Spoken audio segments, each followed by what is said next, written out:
It's a thankless task of just head to the grindstone. It's so bizarre, but I love it. This is the madness. I don't know what. It's almost like an obsession. Is it an obsession for you?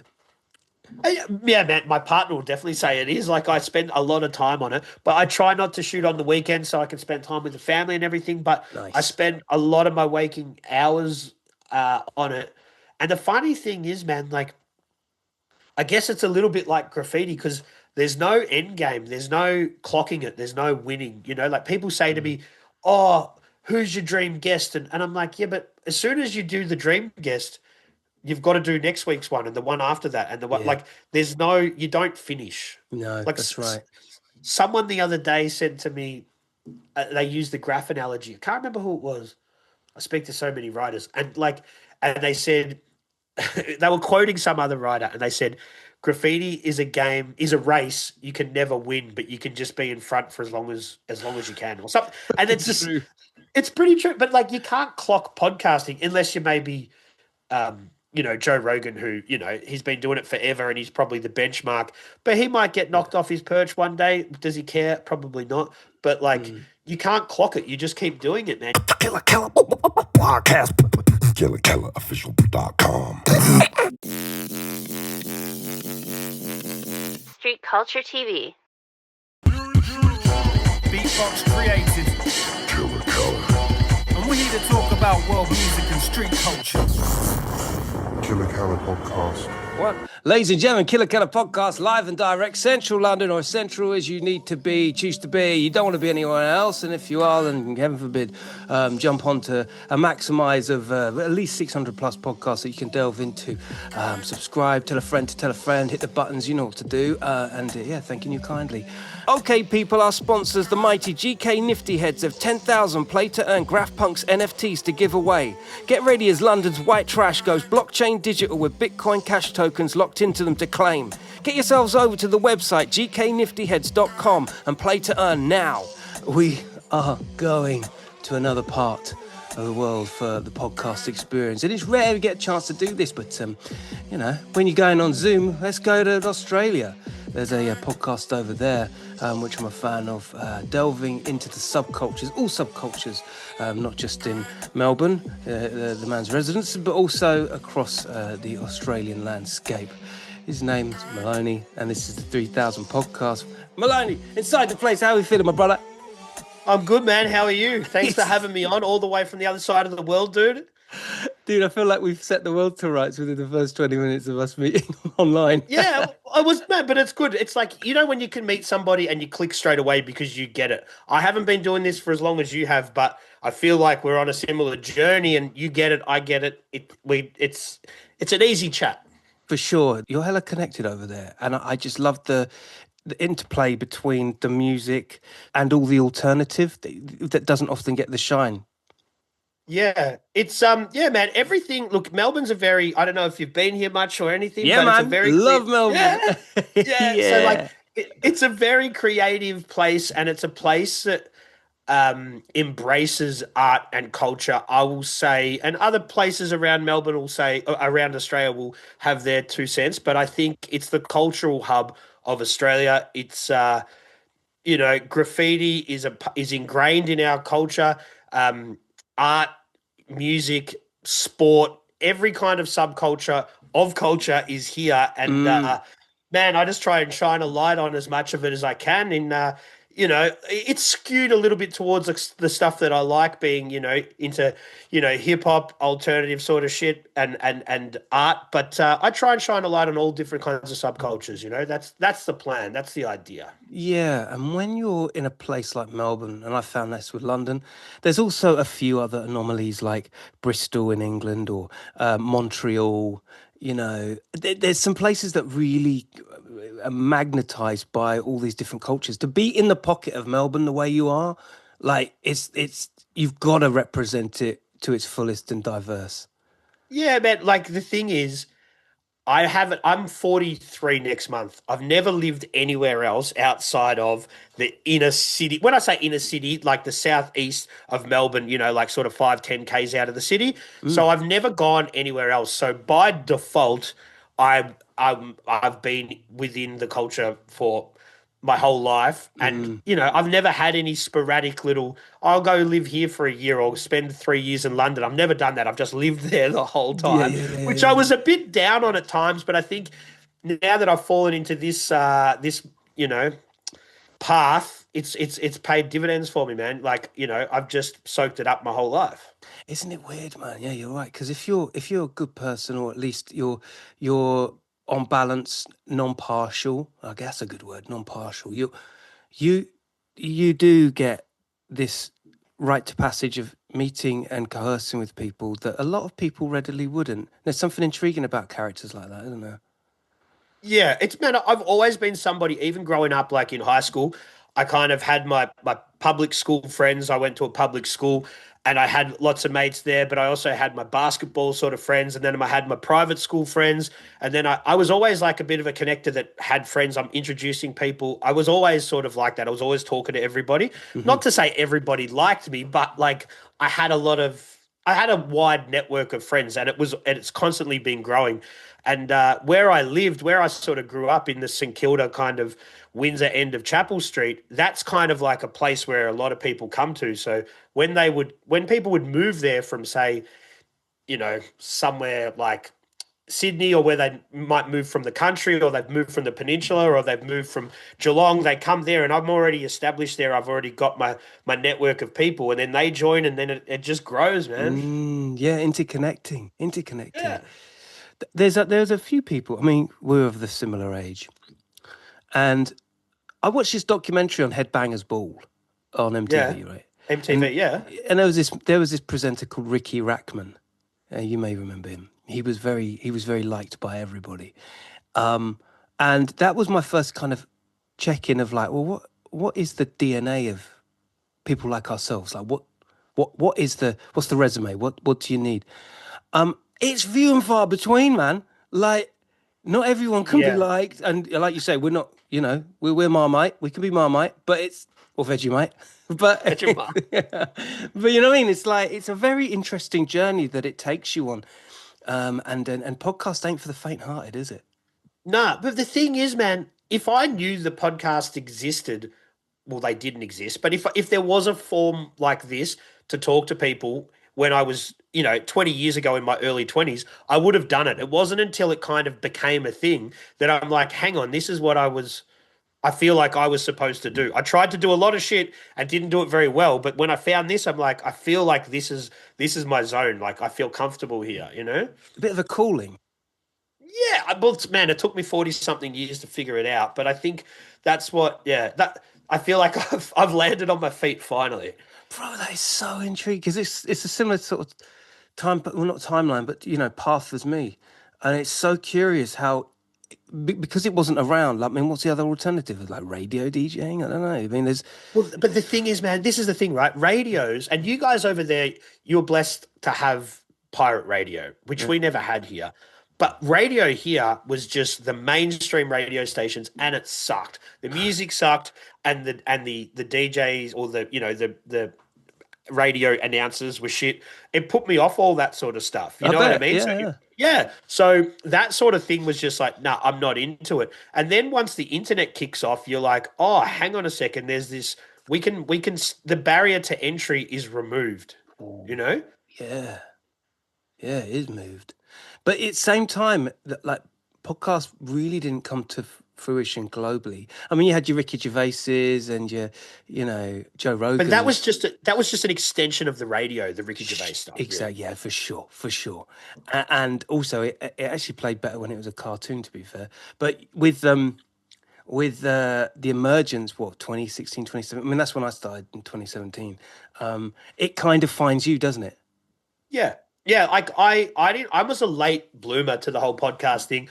I think I found because I love skating as well. Like, that's one of my real passions, and something I'd like to do more on the show. But yeah, there's a video podcast called The Nine Club in the US. It's in California. It's a couple of sort of veteran skaters, and they talk to skateboarders.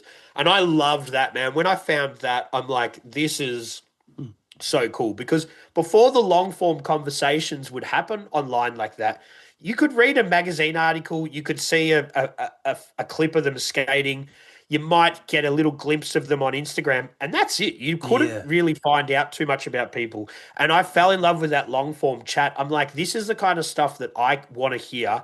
I want to hear people talk at length. So if I want to hear that, hopefully I can make stuff like that and other people want to hear it. Yeah, That was 100%. my idea. Yeah, man. 100%. It's a journey and a half, isn't it? And you really gotta you gotta be resilient. That's for sure. Talk to me about the Melbourne scene from a historical reference point, because obviously you've delved deep in a lot of episodes. Yeah, I've done about 200 episodes in the last 2 years, talking to all sorts of people. But when I started the podcast, man, it was like it wasn't necessarily going to be so street focused, Right. but it chose its own direction, man. So, like the fourth guest in, I had a friend of mine who grew up in the same area as me, and he's done a lot of my tattoos. He's a graffiti writer turned tattoo artist, and graffiti writers, and as you know, they're pretty. They don't like to talk a lot, or some do, but it kind of goes against the ethos of graffiti writing. sure. Is like talking, especially when you've got lights and it, like they think they're in a fucking in like an interview room. So Right. once I had my mate who was willing to talk openly about painting trains and all this sort of stuff, the podcast took itself in a different direction where people are like, oh, like you were obviously doing similar stuff. There was things happening overseas, but to get graffiti writers in Australia to sit down and talk openly about what they were doing and how they were doing it was something that people were sort of starved for, man. And then the show took its direction. It just became very, very hip hop focused pretty quickly. Yeah, the same thing happened to me with the graph thing. I did like a 5-day sweep week or something, and then all of a sudden it was like the stabilizers were off this thing. It was going up, off, Same thing. But the graffiti culture is so interesting because one of my guests said it on one of my episodes. He's like, there's not many other subcultures that orbit around criminal culture, criminal lifestyle as much as graffiti without necessarily being part of it, because it is so, the racking, the illegal activity, all that shit, but it's not necessarily, not everyone that does it is a full-time criminal. Some of those people have a 9 to 5. Some people are uni students. Some people are business owners. I know people in positions of power, that have a lot of people that work for them that still paint illegally. So that whole stuff becomes very, very interesting to people because not everybody gets the insights that maybe if you've got friends that are graffiti writers get. So they want to pay attention to that when you get a chance to chat to them. And I guess that's what happened with you too, man. Sure. And you know what's, just to add value to that, further value, is the idea of people that have grown up into like mad like positions and roles and jobs, but have this mad urge to do what they do.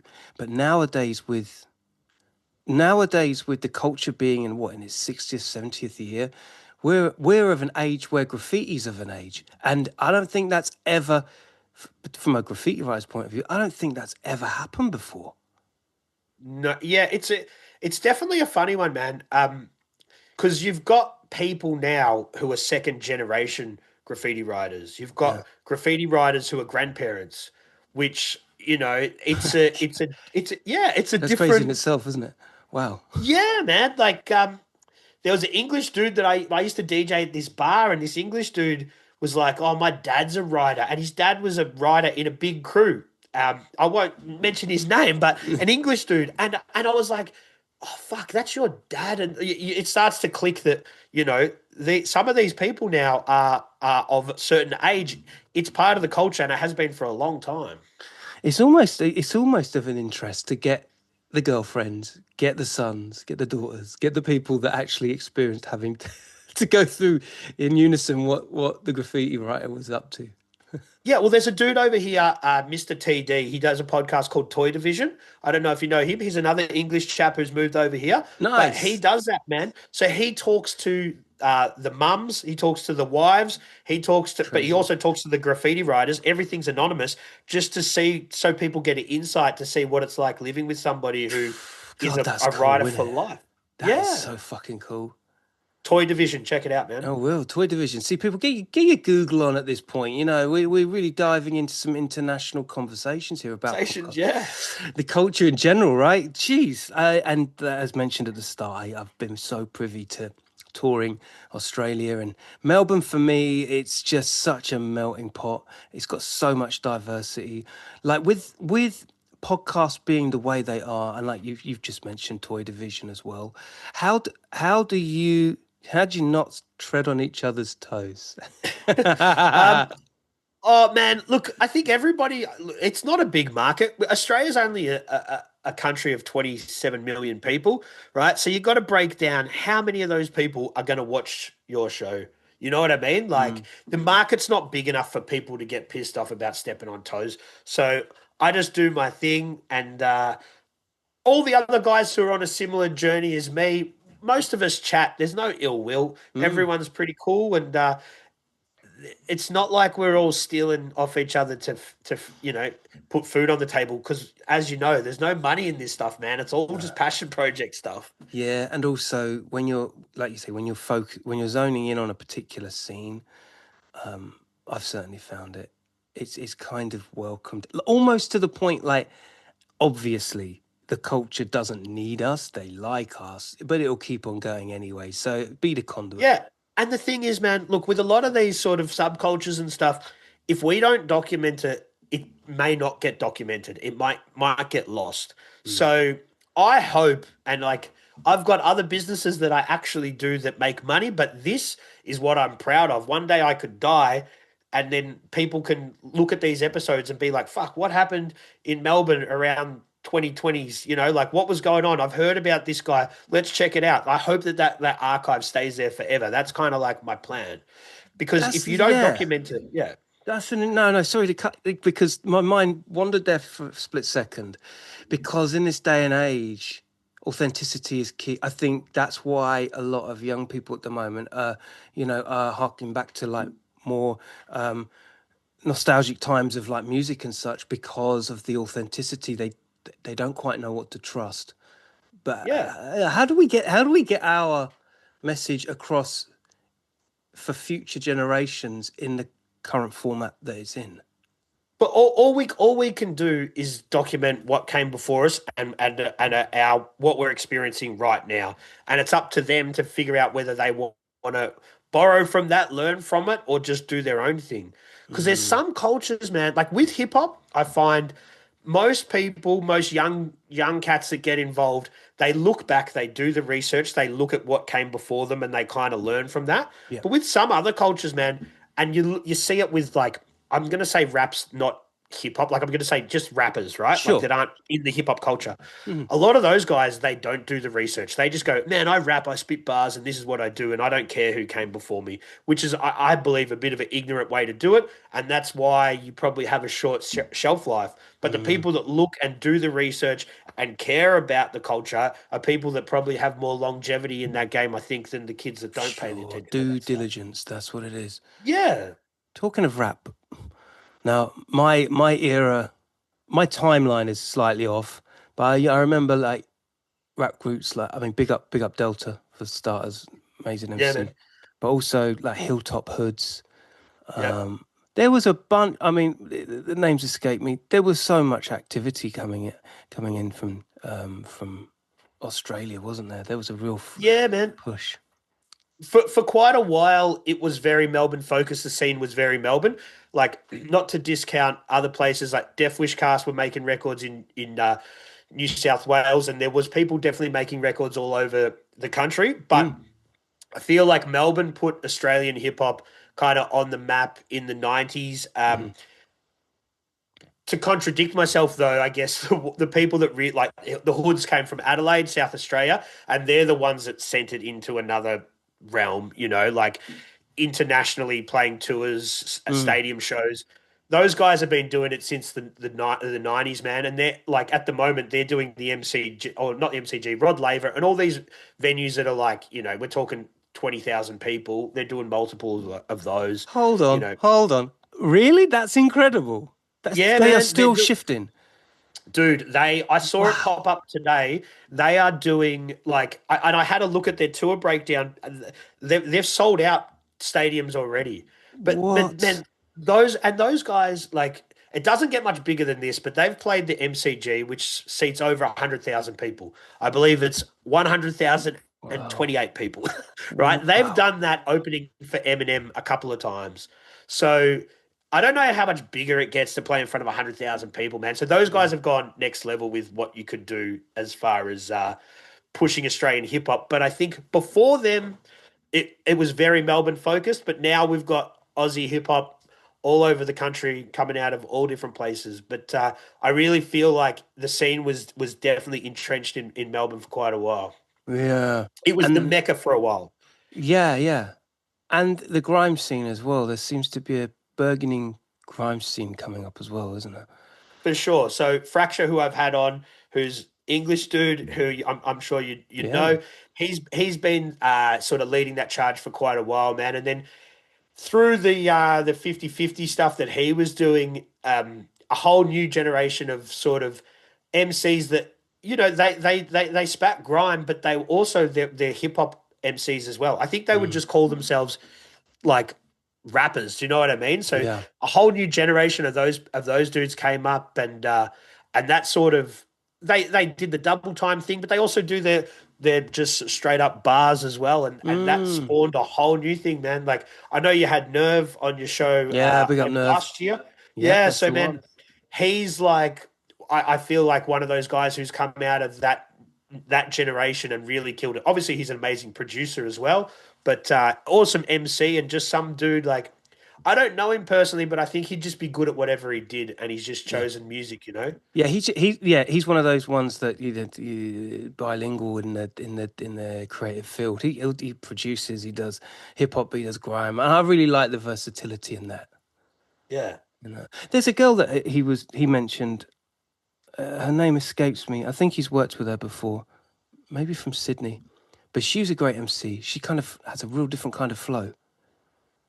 Which what was it? Barker? Barker, that's Barker. love her stuff. Yeah, man.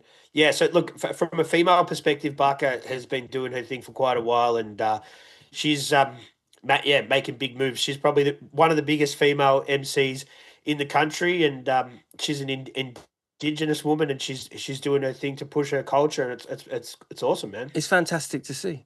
It's fantastic. Talk to me about the skateboard scene in Australia. Skateboard scene, Yeah. man. No, this look, is I'm your one of those- passion project, right? This is the passion area.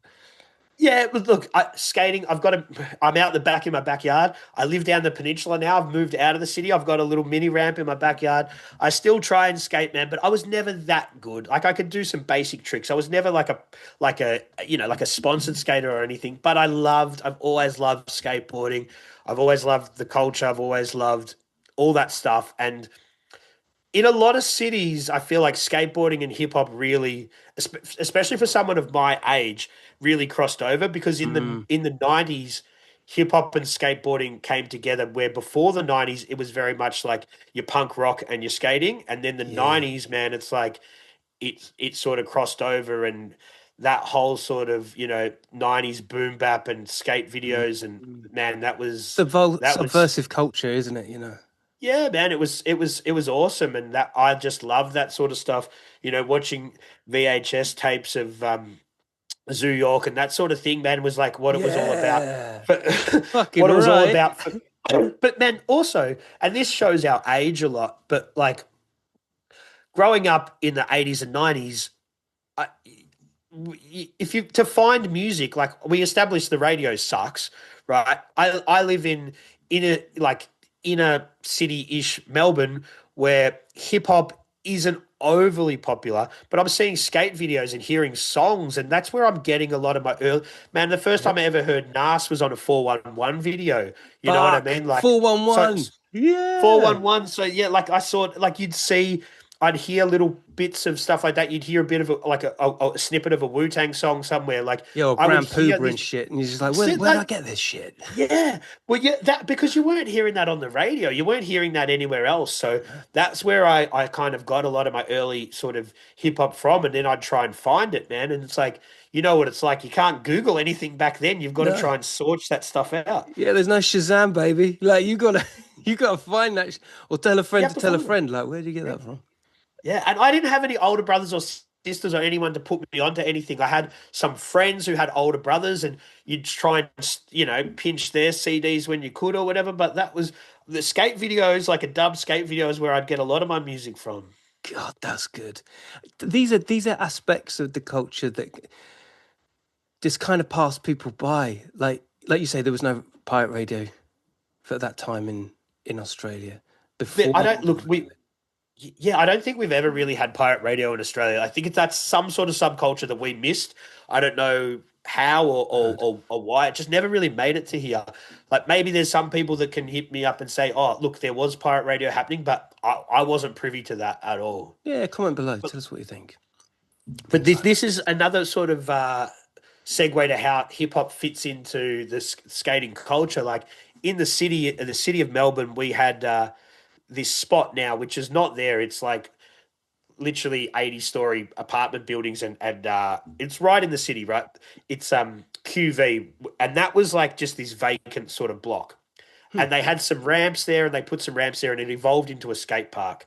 And so they would have jams at this skate park. They'd have people DJing, and then they would play hip hop records. And that's the next time that I was like, man, I saw this dude with two 1200s and like playing records, playing hip hop that I'd never heard. This might have been like 95, 96. And that's also the next spot where you're like, all right, I've heard this hip hop stuff. And now I'm seeing it happen, and I was like, "Fuck, that's what it's about," Because there was no other way to see this stuff happen when you're a 12, 13-year-old kid. No, you're right. You're right. I used to frequent with a lot of skaters, and it was all DIY. There was a disused factory estate where I lived, just off of where I lived, and they just used the wooden crates and created and next, like you say, next thing the music would come in, and it was almost like the bird box was created and the birds were flying in it. And that's where the incubation starts of like, Jesus, like you build that shit from scratch. Yeah, that's it, man. No pun intended, from scratch. But yeah, you have to. Yeah, you have to. Do you think that's lost nowadays? Oh man, there's been a whole chat, and like one of my friends who does some videography for me with that when we have rappers come into the studio and stuff. He's a skater as well. He's made a few skate videos, and we were chatting the other day because skate shops are basically non-existent now, and that culture of the skate shop has disappeared. And it's a bit like a record store, but like you'd go to a skate shop. That we had one in the city that was called Substance, and then it became Cheapskates, and you'd go downstairs and they had like some couches and shit, and you could just kick back there and watch videos. I remember watching some of those early New York videos, like the Zoo York ones and stuff there. You could watch that. You probably didn't have any money to buy anything because you're 13 years old, but you might talk to such and such, or you might see this person. There was a sponsored skater behind the desk, and they might give you their old board, all that sort of stuff, which sadly, man, is gone. Like, bro, you've just taken my nostalgia up to 100.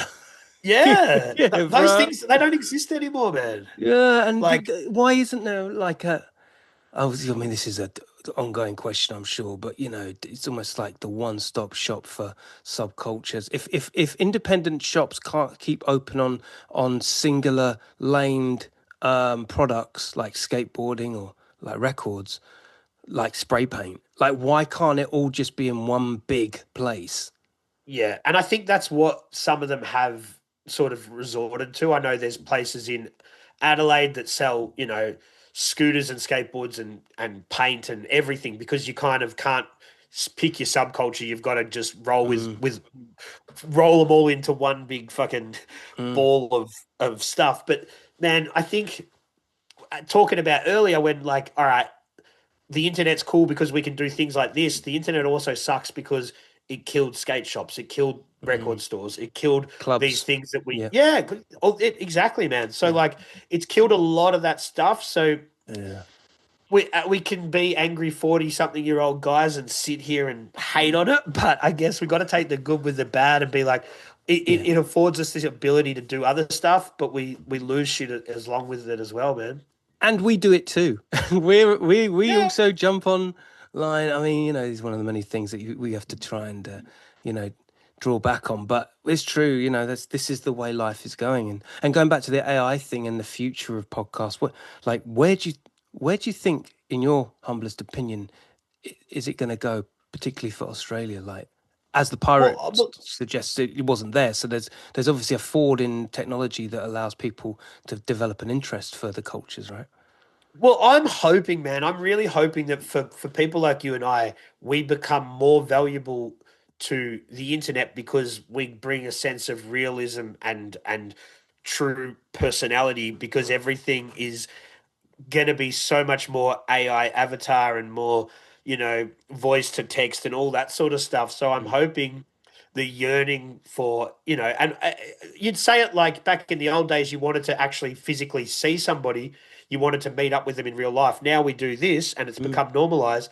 But I think people are going to want to see real people. They're not going to want to see avatars. So hopefully that pushes people to more long form chats and it sort of ups our stock in the internet game a bit, and people want to come on our shows and people want to watch it more. The baseball rookie card price ain't going down, as most Steph No, once well, said. it's a funny one, man. Like my son is 6 years old, and I just had dinner with him because it's nighttime here, and he asked a question about something.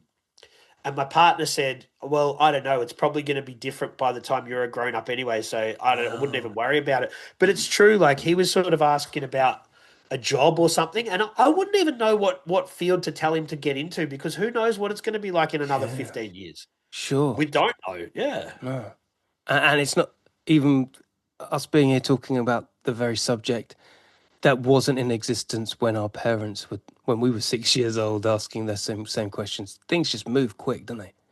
They do, man. And they definitely move quick. The whole AI thing is reasonably scary, and it was getting me down a lot, like earlier this year, because I don't know how much of you pay attention to what's going on other people's YouTube channels, but a lot of people were creating AI avatars of themselves and then letting those people spit out shit and putting that up as their videos, right? Wow. And YouTube has clamped down on that now. But once I saw that, I'm like, we're all fucked. Like, you've got creators that are doing this, that are using AI to research their stuff, and then they're using their avatars to spit the rubbish out. Yeah. And luckily, YouTube's cracked down on it. But when I saw that, I'm like, that was a bit of a moment where I'm like, man, the world's going to shit.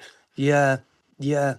People respond to the DIY approach of authentic, face-to-face human interaction, which is why podcast is doing so well in the lane it is. For sure, man. Yeah. And because for so long, people of our era and anyone, around 10 years younger or older were fed television and radio bullshit content where they didn't dive into the interesting parts. You know what I mean? Like, Mike Skinner goes on a TV show, they're just going to ask him about the new single and what he's doing next week. They're not going to talk about the deep dive. I want to know about the deep dive.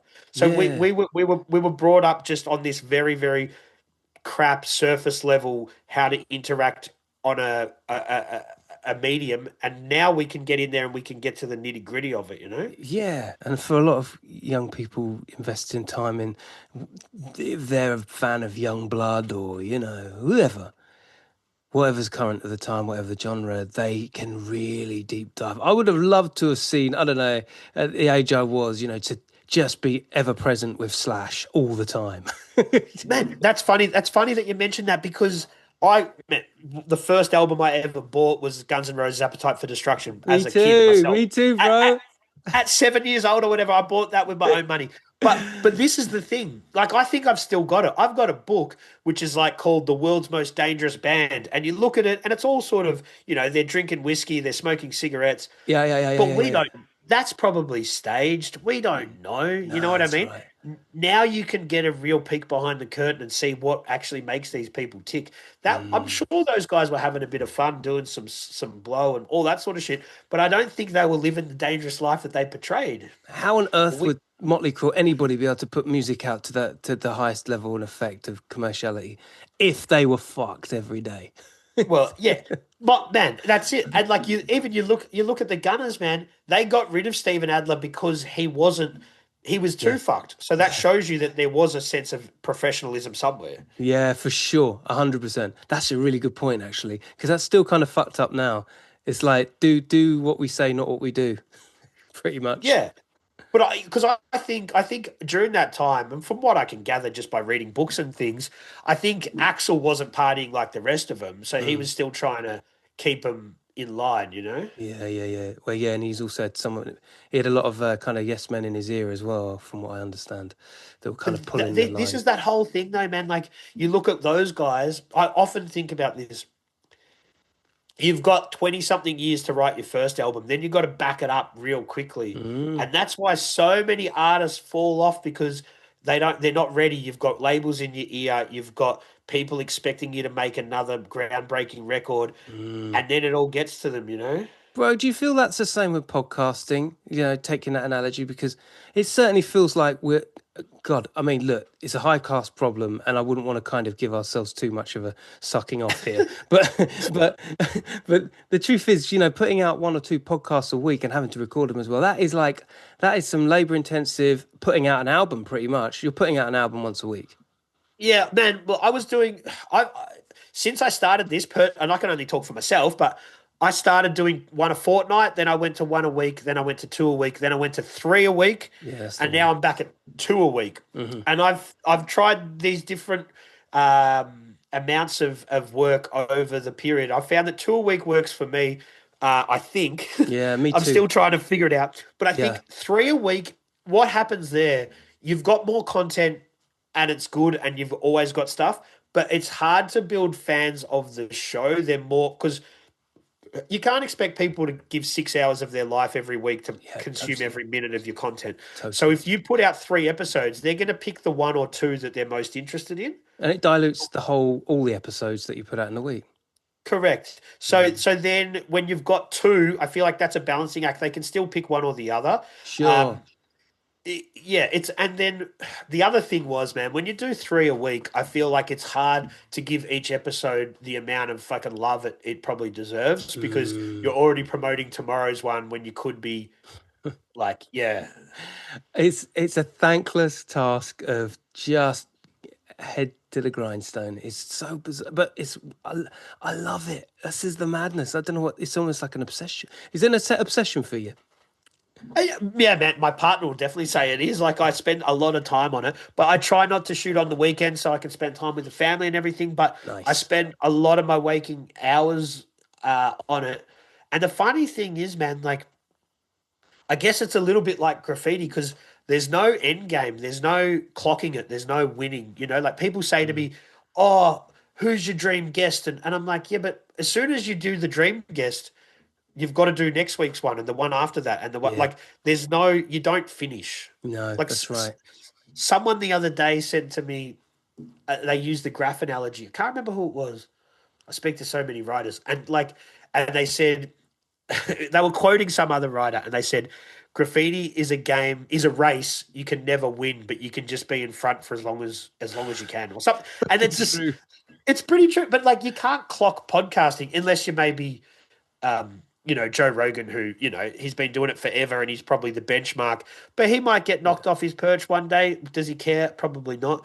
But like, you can't clock it. You just keep doing it, man. You just keep growing. And like, I'm sure there's people that look at what you're doing and think, man, I'd love to be there. And you look at someone else going, fuck, if I got to there, that's the That game. is the graph mentality as well. So I totally get the analogy. It makes complete sense. It's Yeah. such a curious time to be here.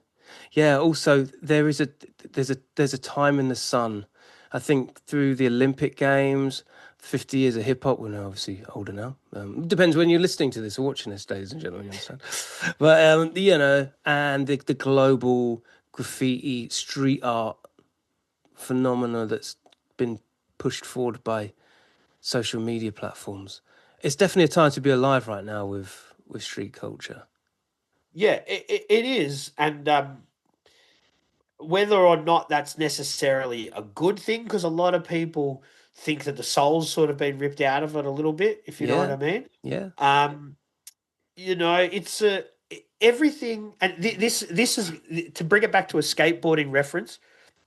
Skating has waves of popularity, like a lot of like it'll always be there, but in the 80s it sort of died when vert died, and then street skating brings it back, and then it dies off because people got over it. But then Tony Hawk Pro Skater comes out and it goes like this, and yeah, then Bam comes out and it's like bang, and then Bam yeah. gets fat and gets on drugs, and then it goes down. Like it goes through like that, and that kind of needs to happen with like hip hop culture as well, because it needs a reset sometimes. Because Sure. right, like Yeah. it gets like Bloated. being Australian, yeah, I don't want to talk about it too much because I'm an Australian, but breaking at the Olympics can be kind of embarrassing. Do you know what I mean? Like, We don't discuss that on this podcast. and we don't talk about that. But that when shit like that happens, that's when you're like, okay, we need a reset. Do you know what I mean? Yeah. And then, yeah, and like we're in Melbourne, man. We've got in the city, like if you asked anybody who has no idea about graffiti culture, they Yeah. could tell you that Hosier Lane has graffiti in it. Like that has become like a thing. When my nan knows about that, it's time for a reset, Yeah. I totally get you. Yeah. How and where and when that reset happens will be the most interesting. I mean, geez, it could be one of a number of things. But yeah, and taking the Olympics as an example, particularly in the breaking. I mean, yeah, as a whole, did it do it? Did it do it any favors? I'm not sure. Well, breaking's a funny one, man, because I often think about this from the four elements, obviously. Breaking, I feel like, has kind of gone on its own journey by itself a lot. Like, I think the parallels with graffiti and rap and graffiti and DJing are all kind of there, where now when you look at a lot of breaking, not that I'm that immersed in the culture, but they're not generally even breaking to hip hop music. There's often not DJs involved. There's definitely usually not graph like stuff. Like breaking's kind of gone on its own journey. Yeah. Yeah, it has actually. It's an interesting one. Incredible, moves and agility and such. But there's no place for eighth place trophies, as Gary Vee would say. And I don't really have any sympathy for people that step into the arena and don't show and prove to their highest ability. It's like, be fucking good. You better be fucking good. That octagon, Yeah. it takes no prisoners. But and that's also where something, and the same thing with a different discipline altogether, like skateboarding in the Olympics, which I watched it because I like skating. I'm not a fan of it. But what happens when you bring sports like that into, or breaking or skating or BMX for that matter? They want representation from every different pocket of the globe. So people like fucking, we won't mention her name, but the person who represented Australia in breaking, they picked her because they needed an Australian representative. There's people in the Olympics that are skating for certain countries that may not have skaters that are probably on that level. And trying to get everyone involved, I get it, but it's not like an egg and spoon race at the primary school. This is supposed to be the best of the best Yeah. people. There's no competitive ribbons, Yeah. So by trying to get everybody involved, you don't necessarily get the best reflection of who is the best in their field. And that kind of, to me, speaks like, and skating, like I don't love the competition aspect of it. I like more the culture side of it. But Yeah. if you're going to have it at that level, get the best in the world there. Make it like the street league. It doesn't matter where you're from. If you're the best and you qualify, you make it. Yeah, definitely. Do you remember the Olympics when the Dream Team came and all of the NBA guys? I mean, that elevated basketball to the highest levels. Yeah. Because the real ones were really in the game. Yeah, and that was 1992, man. I've been a big basketball fan my whole life, and I was all about that sort of stuff. But what happened there was, because professionals were allowed to play from other countries, but they kind of like, that was a very interesting time for sport, because now that happens, right? And then all of a sudden the NBA or the American team has competition. And they kind of cruised through a couple of dream teams until I think the Athens Olympics they lost, and then that shook up everything. Wow. I think they lost to Argentina. Yeah. So then, and then they had to, yeah, man. It's crazy. Didn't even know that. Yeah, they haven't always won. Wow. So it goes to show. If there was the right people in the breaking, if there was the right, it's just got to be best represented. And arguably, if the best ain't prepared or don't want to be involved, then it's a dead duck, isn't it? You're misrepresenting. Yeah. Oh, but that's, you look at, so this is again where the Olympics is kind of fucked. Boxing, you're not allowed to be professional at all, right? So you've only got amateurs involved. Wow. So like, how can you have some sports where the people are professional, some sports where people are amateur? Doesn't quite make any sense. You got different rules for different things. Yeah. Do you think the podcasting world it dials? I mean, we're talking about it now, but these specific genres where Arsenal football podcast and things like that. I know there is one, I forget the name, but it's crazy. Like you can get real deep on these things. Man, there's a niche for everything, and like here. Yeah, I know people that do. I go for the Collingwood Magpies and my AFL team. There's Collingwood podcasts. There's the thing is though, man, that's their niche and that's cool. But those things, that's going to be a grind. You've got to want to be passionate to do that because it's going to be hard for you to find any sort of huge audience outside of anybody who is not a fan of that show. Yeah, team. Yeah. Some would argue that would be the case with graffiti, probably more so.